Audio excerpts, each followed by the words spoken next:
দুই লীগ মিলে দুই দলের মধ্যে লড়াই হয়েছে 210 মিনিটের। 210 মিনিটের লড়াই বার্সেলোনাকে 4-3 গোলের ব্যবধানে পরাজিত করে চ্যাম্পিয়ন্স লিগের ফাইনালে উঠে ইন্টার মিলান। ইউএফা চ্যাম্পিয়ন্স লিগের সেমিফাইনালে দ্বিতীয় লেগের ম্যাচে সান সিরোতে বার্সেলোনাকে 4-3 গোলের ব্যবধানে পরাজিত করেছে ইন্টার মিলান। দুই লীগ মিলে 7-6 অগ্রগামিতায় চ্যাম্পিয়ন্স লিগের ফাইনালে উঠল সান সিরো দলটি। টানটান উত্তেজনাপূর্ণ সেমিফাইনালে দ্বিতীয় ম্যাচে গোল হয়েছে 7টি। দুই লীগ মিলে সর্বমোট 13 গোলের লড়াই হয়েছে বার্সা ইন্টারের। প্রথম লেগে বার্সেলোনার মাঠে 3-3 গোলে ড্র করেছে দুই দল। দ্বিতীয় লেগে ম্যাচে আজ প্রথম আর্ধের পরপর লাউতারো মার্টিনেজ ও হাকান কালহানিগোর গোলে এগিয়ে যায় ইন্টার মিলান। শুরুতে ম্যাচের 21তম মিনিটে চমৎকার গোল করে ইন্টারকে এগিয়ে নিয়েছিল লাউতারো মার্টিনেজ। এরপর হাকান কালহানিগোর পেনাল্টির গোলে 2-0 গোলে এগিয়ে থেকে প্রথম আর্ধের খেলা শেষ করে ইন্টার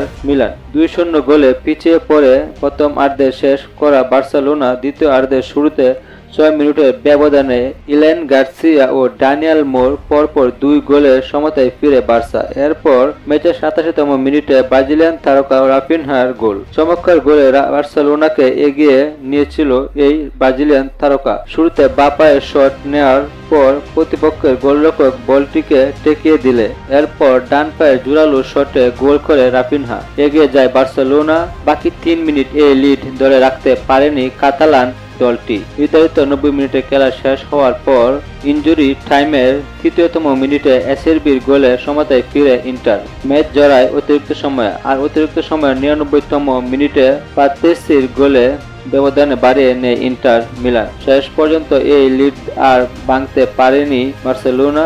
লামিন ইয়ামাল, রাফিনহাদের বেশ কিছু প্রচেষ্টা থেমেছে কোনটি গোলরক্ষকের হাতে লেগে। শেষ পর্যন্ত 4-3 গোলে হেরে চ্যাম্পিয়ন্স লিগ থেকে ছিটকে পড়েছে বার্সেলোনা। অন্যদিকে কাতালান দলটিকে হারিয়ে ফাইনালে নিশ্চিত করেছে ইন্টার মিলান।